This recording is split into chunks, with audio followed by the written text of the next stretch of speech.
신명기 11장 26절에서 32절. 자, 하나님 말씀 이와 같습니다. 내가 오늘날 복과 저주를 너희 앞에 두나니 너희가 만일 내가 오늘날 너희에게 명하는 너희 하나님 여호와의 명령을 들으면 복이 될 것이요, 너희가 만일 내가 오늘날 너희에게 명하는 도에서 돌이켜 떠나 너희 하나님 여호와의 명령을 듣지 아니하고 본래 알지 못하던 다른 신들을 좇으면 저주를 받으리라. 내 하나님 여호와께서 내가 가서 얻을 땅으로 너를 인도하여 들이실 때에 너는 그리심산에서 축복을 선포하고 에발산에서 저주를 선포하라. 이 두 강은 요단강 저편 곧 해지는 편으로 가는 길 뒤 길간 맞은편 모래 상수리 나무 곁에 아라바에 거하는 가나안 족속의 땅에 있지 아니하냐. 너희가 요단을 건너 너희 하나님 여호와께서 너희에게 주시는 땅에 들어가서 얻으려 하나니 반드시 그것을 얻어 거기 거할지라. 내가 오늘날 너희 앞에 베푸는 모든 규례와 법도를 너희는 지켜 행할지니라. 아멘. 오늘 이 본문에 보면 모세는 복과 저주를 말하고 있습니다. 이 말씀은 우리를 살짝 당황하게 할 수 있습니다. 왜냐하면 복은 좋은 느낌이지만 저주는 그렇게 긍정적인 말이 아니기 때문입니다. 그러니까 우리가 다 복은 좋아하잖아요, 그죠?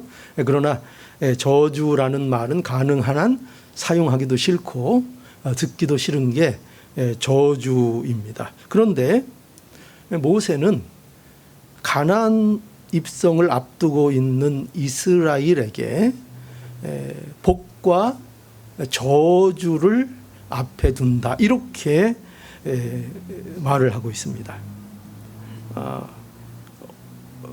사실일까요? 오늘 본문 보니까 27절 분명히 그렇게 되어 있죠. 내가 오늘날 복과 저주를 너희 앞에 두나니, 이렇게 되어 있습니다. 그러면서 그럼 그게 뭔 얘기냐 할 때 여기 계속 보면 너희가 만일 내가 오늘날 너희에게 명하는 너희 하나님 여호와의 명령을 들으면 복이 될 것이요, 그랬고 또 너희가 만일 내가 오늘날 너희에게 명하는 도에서 돌이켜 떠나 너희 하나님 여호와의 명령을 듣지 아니하고 본래 알지 못하던 다른 신들을 쫓으면 저주를 받으리라, 이렇게 말씀합니다. 이게 무슨 말이에요? 간단하게 얘기하면 단순하죠. 순종하면 복을 받고 불순종하면 저주받는다, 이런 말씀입니다. 그러니까 가나안 땅은 하나님의 약속의 땅입니다. 그래서 우리는 어떤 생각을 하게 되죠? 가나안 땅, 하나님 약속한 땅이지, 축복의 땅이지, 그러면 그 땅에 들어가면 뭐만 있을 것 같습니까? 복만 있을 것 같죠, 그죠? 모든 게 잘 되고 거기 일단 들어가면 만사 형통일 것 같고, 우리도 예수 믿으면 그런 생각 갖지 않습니까? 예수 믿고 구원받고 하나님의 백성이 되면 그 다음부터는 인생에 있어서 모든 것이 잘 풀리고 형통하고, 우리는 그렇게 생각하게 되는데, 그런데 그 땅에 들어가면 복만 있는 것이 아니라 너희 앞에는 저주도 두었다, 이렇게 모세가 말하고 있는 것입니다. 그러니까 복만 얘기하지 않고 있고 저주도 함께 여기 거론하고 있다, 이렇게 오늘 본문에서 보여주고 있습니다. 그러면 모세가 이 복과 저주를 말하는 이유가 여러분 뭘까요? 왜 복과 저주를 말할까요? 복만 얘기하면 좋을 텐데 왜 저주까지도 얘기하는 것일까 할 때 이러한 모세의 말은 이스라엘 백성들에게 언뜻 보면 이렇게 보입니다. 선택을 요구하는 것처럼 보입니다. 그렇죠? 여러분들도 그렇게 생각하셨을 거예요. 그래서 하나님께서 복과 저주 이 두 가지 선택지를 우리에게 주시고 너희 앞에 이 복받는 길, 저주의 길을 너희 앞에 두었으니까 이제 너희는 순종해서 복을 받든지 아니면 불순종해서 저주를 받든지 너희가 결정해야 한다. 이렇게 생각하기가 쉽습니다. 혹시 그렇게들 생각하셨을까요? 그런데 물론 우리에게 선택이라는 것도 우리 입장에서 필요합니다. 그러나 이 말씀은 모세가 복과 저주를 여기에서 말하고 있는 것은 단순히 뭐를 선택하는 선택지를 우리에게 주는 그런 말씀이 아니고 이것은 더 근본적인 이유를 우리에게 말하려는 것입니다. 더 근본적인 거. 근데 그게 무엇인가 하면은 그것은 이스라엘 너희는 하나님만 섬겨야 한다 하는 것을 말하고 있는 것입니다. 이건 굉장히 다른 겁니다. 너희가 복을 받으려면 이렇게 하고 복을 받기 위한 길은 이 길을 가야 되고 복을 불순종하면 저주를 받으니까 그러니 너희가 알아서 선택하라. 선택하지 않으면 너희 고생할 거다. 이런 협박이나 선택을 강요하는 것이 아닙니다. 그걸 강요하는 것이 아니라 이 말씀 왜 모세가 복과 저주를 굳이 저주의 말을 신명기 28장에 가보면 굉장히 거기 충격적인 말씀이 있는데 복과 저주를 얘기하는데 거의 다 저주에 대한 얘기입니다. 근데 왜 그렇게 저주에 대해서 말씀하고 있는가 할 때 그것은 단 이유가 이겁니다. 그러니 제발 하나님만 섬겨라 이 뜻입니다. 그러니 제발 딴 눈 팔지 말고 내가 하나님의 백성으로 내가 너희를 예수 그리스도의 핏값으로 너희를 부르지 않았는가? 은혜로 애굽에서 건져내지 않았는가? 그러니 너희는 제발 가나안 땅에 들어가서 한눈 팔지 말고 하나님만 사랑하고 제발 하나님만 섬겨라. 그 말을 하는 겁니다. 그래서 너희 앞에 복과 저주를 두었다. 이렇게 말씀하고 있는 겁니다. 하나님은 이스라엘에게 무엇을 원하시는가 할 때 하나님이 주신 바로 그 땅에서 뭘 하기 원하신다고요? 그 땅에서 하나님만 사랑하고 하나님만 섬기기를 원하십니다. 이게 하나님이 원하시는 겁니다. 그래서 신명기 10장에 가보면 신명기 10장 12절에서 13절 말씀에 가보면 여기 이게 분명하게 드러나 있습니다. 이스라엘아 내 하나님 여호와께서 내게 요구하는 것이 무엇이냐 곧 내 하나님 여호와를 경외하여 그 모든 도를 행하고 그를 사랑하며 마음을 다하고 성품을 다하여 내 하나님 여호와를 섬기고 내가 오늘날 내 행복을 위하여 내게 명하는 여호와의 명령과 규례를 지킬 것이 아니냐. 그렇게 말씀하고 있습니다. 그러니까 보세요. 하나님이 이스라엘에게 요구하는 것이 뭐죠? 뭘 요구하신다고 말씀하고 있죠? 하나님만 섬기는 거. 하나님이 우리에게 요구하시는 건 단 그거예요. 여러 가지로 성경에서 우리에게 표현하고 명령하고 우리에게 말씀하고 있지만 그 모든 표현과 말씀은 단 이거에 집중되어 있어요. 뭐죠? 제발 한눈 팔지 말고 나만 사랑해라. 그죠? 정말 사랑하는 사람에게 우리에게 갖게 되는 게 뭐예요? 어떤 걸 원하게 되지요? 사랑하는 상대에게 다른 거 다 없어요. 제발 한눈 팔지 말아줘. 나만 바라봐줘. 그죠? 그겁니다. 하나님도 그와 같은 마음으로 우리를 대하시고 우리를 사랑하십니다.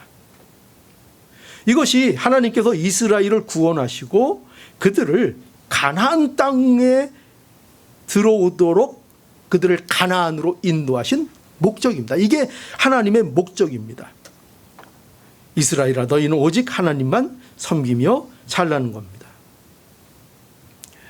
그러니까 여러분 여기서 우리는 분명히 알 수 있죠. 우리는 어떻게 살아야 되는 겁니까? 우리는 하나님이 자녀가 된 우리는 어떻게 살아야 된다고요? 하나님만 사랑해야 한다는 것입니다. 여러분, 명심해야 합니다. 이것이 오늘 우리에게 우리를 구원하시고 하나님의 자녀가 되게 하시고 우리를 천국으로 인도하신 이유입니다. 그 목적입니다. 여기에 이유가 있습니다. 하나님은 우리가 전심이라는 건 뭐죠? 온 마음을 다하여, 우리의 마음을 다하여 오직 하나님만 사랑하기를 원하십니다. 이것이 하나님의 마음이고 이것이 하나님이 우리에게 원하시는 바인 것을 우리가 오늘 이 말씀을 통해서 분명히 보아야 합니다. 여러분, 우리의 인생 속에 복과 저주의 순간들이 수도 없이 우리에게 반복될 겁니다. 그런데 그 순간들을 통해서 우리는 항상 뭘 잊지 말아야 돼요? 하나님만 사랑해야 되는구나. 하나님만이 생명이구나. 하나님께만 우리에게 진정한 복이 있구나. 이거를 반드시 명심하라는 겁니다. 그걸 잊지 말고 살라는 겁니다. 그래서 여러분, 이제 뭐가 중요한가 하면요, 이 말씀에서 그래서 이와 같은 말씀을 통해서 이제 우리는 뭐가 진짜 복이냐, 뭐가 저주냐인가를 우리는 알아야 하는 겁니다. 자, 본문을 한번 다시 볼까요? 26절 다시 보세요. 내가 오늘날 복과 저주를 너희 앞에 두나니, 그렇게 돼 있고 27절 너희가 만일 내가 오늘날 너희에게 명하는 너희 하나님 여호와의 명령을 들으면 복이 될 것이요, 이렇게 돼 있죠. 복이 될 것이요. 여기에서 모세가 말하는 이스라엘 앞에 둔 복이 있다고 말하고 있습니다. 근데 이 복이 뭘까요? 하나님의 말씀을 들으면은 뭐예요? 순종하면 그러면 뭐가 온다고요? 뭘 받는다고요? 복을 받는데요. 그러면 이 복이 뭘까요? 그러면 다시 이걸부터 우선 정리하죠. 순종은 과연 뭘까요? 순종. 여기서 말하는 너희가 내 말을 들으면, 하나님의 말을 들으면, 하나님의 말씀을 순종하면 할 때 그 순종이라는 건 과연 뭘까요? 순종이라는 것은 하나님만 사랑하는 거, 그죠? 아까 그거 복과 저주를 말씀하신 이유가 뭐라고요? 하나님만 사랑하라고요. 그러니까 우리가 하나님 앞에 순종해야 될 게 뭐예요? 다른 게 아니에요. 바로 하나님만 사랑하는 거, 그게 순종이에요. 하나님만 섬기는 거, 그게 바로 순종이에요. 우리의 눈을 세상 다른 것에 돌리지 않는 거, 그게 우리에게 순종이에요. 그러면 뭐가 있다고요? 그러면 복이 있다. 자, 그럼 그 복이 뭔가? 이 복이 뭘 것 같아요? 우리 앞에 복을 두셨어요. 근데 그 복이 뭘 것 같죠? 이 복은 우리가 생각하는 세상적인 것을 말하지 않아요. 이 복은 뭐냐면요, 이 복은 바로 이스라엘 백성들에게 약속의 땅인 가나안, 그 땅에서의 축복을 누리는 거예요. 그 땅의 축복을 누리는 거예요. 그러니까 하나님의 주신 땅의 유익을 누리는 거예요. 그걸 그 땅으로부터 오는 기쁨을 누리는 것, 그 땅에서 집을 짓고 그 땅을 경작하고 그 땅에서의 소산물을 먹으며 그 땅으로 인한 기쁨을 누리는 거예요. 그러니까 이 복이라는 것은 뭐냐면요, 하나님이 주신 땅의 것을 그 축복으로 마음껏 누리고 기뻐하고 그 삶을 살아가는 거예요. 이것을 여기 복이라고 그러고, 이 복을 너희 앞에 하나님이 두셨다는 거예요. 성도들 앞에 하나님이 두신 복, 그 복은 바로 이 복을 얘기하는 거예요. 여러분, 오늘날 우리 앞에 두신 복은요, 바로 이거예요. 저와 여러분들 앞에 두신 복이 뭐냐? 하나님이 주신 천국의 현실을 누리는 거예요. 이게 복이에요. 여러분, 우리가 예수 그리스도 안에서 구원을 받았습니다. 그래서 우리에게 뭐가 있어요? 뭐가 임했어요? 뭐가 임했어요? 우리에게 천국이 임했어요. 천국이라는 현실이 우리의 현실이 되었어요. 우리는 이제 뭐가 됐어요? 천국의 시민이 되었어요. 그런데 천국의 시민이 된 것으로 모든 것이 끝났어요? 끝난 게 아니에요. 이제 어떻게 해야 돼요? 천국의 시민이 되었으니 천국의 시민으로 살아야죠. 이것이 바로 우리 앞에 두신 복이라는 거예요. 다른 말로 표현하자면 이런 거죠. 자녀답게 사는 거예요. 자녀답게 사는 것. 거룩을 이루어 나가는 거예요. 하나님 그분의 성품을 우리 안에 이루어가고 닮아가는 거예요. 하나님이 우리의 아버지이죠. 우리는 그의 자녀이죠. 그래서 그 관계, 아버지와 아들의 그 관계의 풍성함을 누리는 거예요. 누리는 거. 이것이 우리에게 복입니다. 하나님의 영광을 보는 것이고요. 하나님 그분을 기뻐하는 거예요. 우리 인생의 목적이 뭐라 그랬어요? 소율이 문답 제1문. 인간의 제일 되는 목적이 뭐라 그랬어요? 하나님을 영화롭게 하는 것과 그를 영원토록 즐거워하는 거예요. 하나님을 즐거워하는 삶, 하나님 그분이 기쁜 삶, 그분이 나의 기쁨이 되는 그 삶, 그것이 우리에게 주신 바로 누려야 될 복이라는 사실을 우리가 알아야 되는 거예요. 여러분, 그러면요, 저주는 뭘까요? 그럼 우리에게 있어서 저주라는 건 뭘까요? 여기 보세요. 28절 너희가 만일 내가 너희에게 명하는 도를 돌이켜 떠나 너희 하나님 여호와의 명령을 듣지 아니하고 본래 알지 못하던 다른 신들을 좇으면 저주를 받으리라, 이렇게 돼 있죠. 저주를 받으리라. 지금 모세가 이스라엘 앞에 두었다고 하는 저주가 뭔가 하면 이건 반대죠. 뭐겠죠? 아까는 뭐였어요? 가나안 땅을 누리는 게 그들 앞에 둔 복이었죠. 그러면 이제 뭐가 저주예요? 그 주신 땅을 누리지 못하는 거예요. 이게 저주라니까요. 그러니까 이스라엘 백성들이 약속의 땅인 가나안에 들어갔지만 그 땅의 축복을 누리지를 못하는 거예요. 안 들어간 게 아니에요. 못 들어간 게 아니에요. 들어갔는데 그것을 누리지 못하는 거예요. 그 땅의 유익을 누리지 못하고 오히려 이스라엘 백성들은 어떻게 돼요? 나중에 그 땅을 오히려 뺏겨버리는 거예요. 그게 저주예요. 이것이 이스라엘이 하나님만 사랑하지 않을 때 받는 저주인 거예요. 저주. 그러니까 여러분, 우리가 하나님이 주신 천국의 현실을 누리지 못한다? 이게 뭐라는 거예요? 이게 저주라는 거예요. 오늘날 우리에게. 지금 이거는 뭐 영원한 저주, 지옥 가는 저주, 이런 걸 얘기하는 게 아니에요. 지금 누구에게 얘기하는가? 하나님의 백성이 된 자들에게, 가나안 땅에 들어간 자들에게 말씀하고 있는 거예요. 천국의 현실이 너희 것이 되었지만 그 너희에게 된 천국의 현실을 정작 아무것도 누리지 못하는 그 삶, 그것을 저주이라고 말씀하고 있는 거예요. 하나님이 우리를 천국의 시민이 되게 하셨습니다. 여러분, 이건 믿으시죠?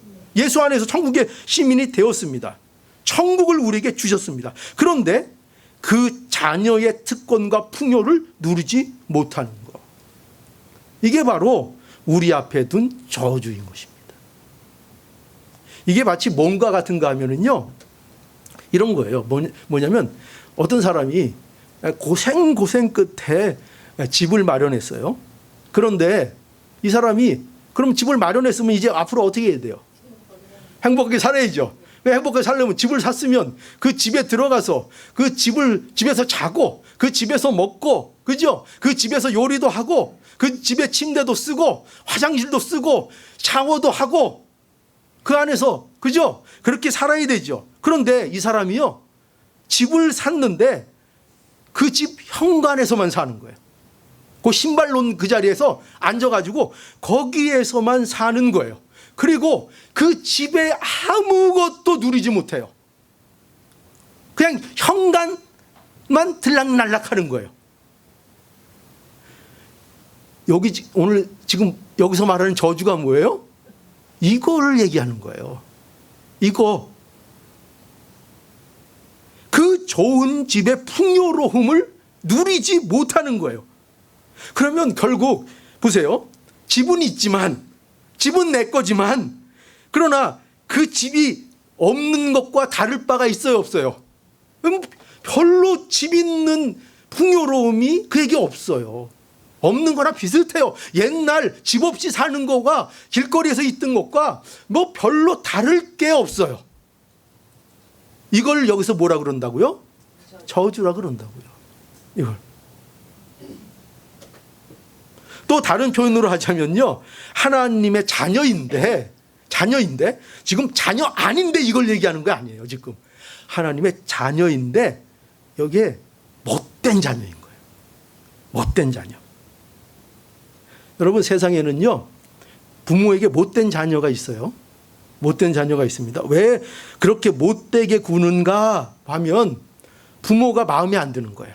부모가 마음에 안 들고 부모가 싫은 겁니다. 왜 그런지 모르겠어요. 부모에 대한 무슨 오해가 있든지 아니면 그냥 마음이 못된 건지. 근데 그 이유는 모르겠지만 어쨌든 간에 이 자녀가 부모가 마음에 안 드는 겁니다. 그래서 어떻게 해요? 반항하죠. 반항합니다. 그래서 결국 이 못된 자녀의 불행은 뭘까요? 못된 자녀의 불행이 뭐예요? 그 관계를 못 누리는 거죠.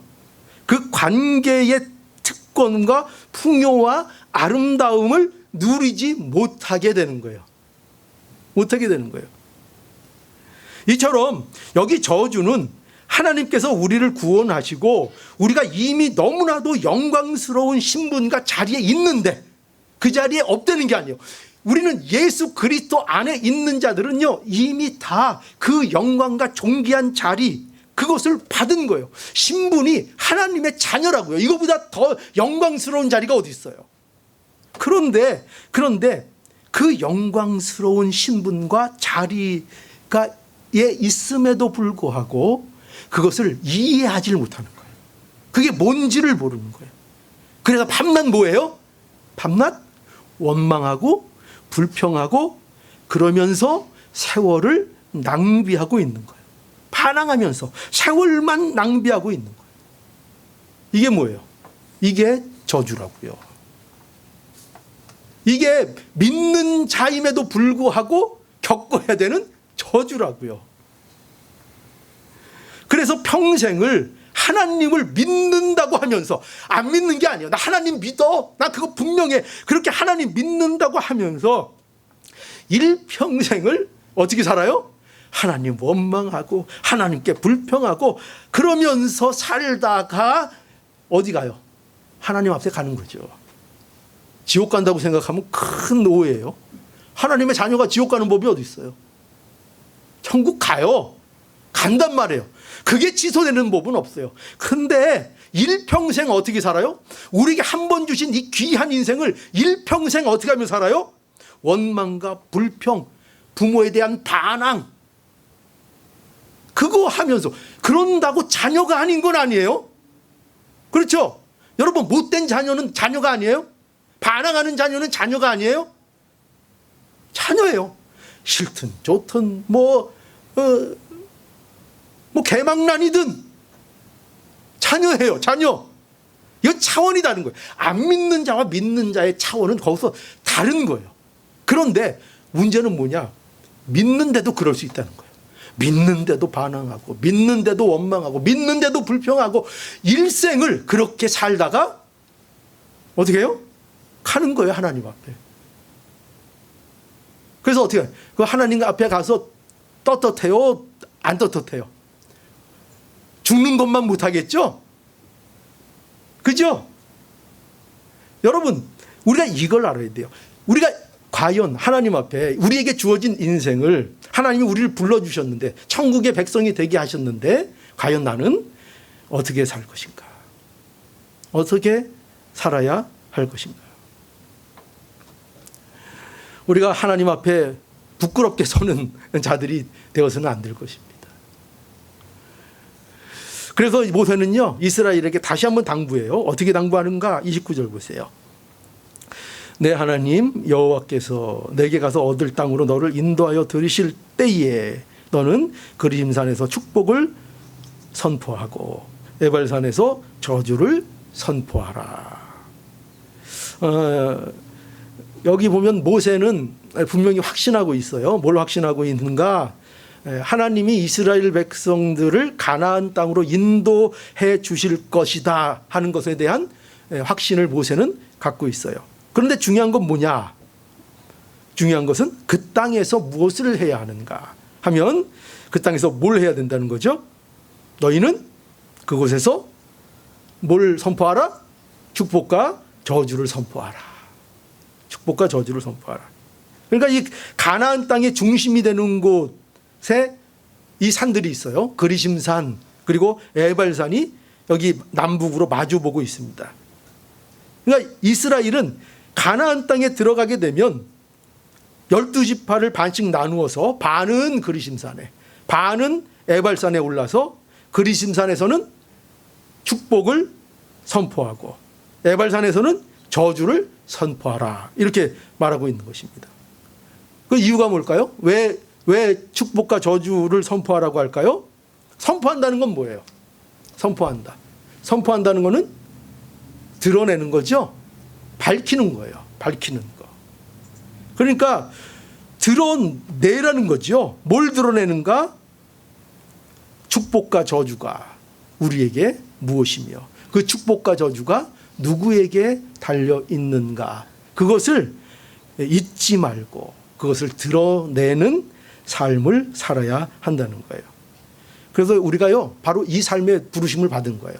오늘날 우리에게 주어지는 인생 속에서 우리는 어떤 사명을 갖고 있는가? 바로 이 하나님의 어떠하심. 하나님이 과연 어떤 분이신가? 하나님께만 생명이 있고 하나님은 유일하신 분이고 다른 신은 있지 않다는 오직 하나님만이 우리에게 생명이고 하나님만이 우리의 모든 복의 근원이라는 이 사실을 언제나 잊지 않을 뿐만 아니라 우리의 삶 속에서 이것을 드러내며 선포하는 삶으로 나가야 한다고 모세가 말하고 있는 것입니다. 이게 우리의 삶이라는 것입니다. 그러니 여러분 우리가 이 삶을 모두 살아갈 수 있기를 원합니다. 하나님은 우리가 이 복을 누리기를 원하고 계신 거예요. 그래서 하나님은 우리가 하나님만 사랑하고 섬기기를 원하고 계십니다. 하나님이 또 우리에게 올해 2026년 한 해를 또 감사하게도 그죠? 하나님이 허락 안 해주셨으면 어떡할 뻔했어요. 이제 우리 못 보는 거예요. 허락 안 해주셨으면. 근데 여기 있는 우리 모두에게 2026년을 또 허락해 주셔서 이제 왜 허락해 주셨겠죠?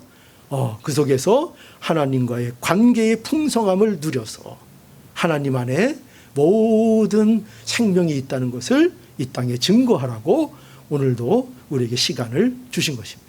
그러니 2026년 하나님과의 관계를 풍성히 누리는 하나님의 복된 자녀들 다 될 수 있도록 하나님 앞에 기도하고 축복합니다.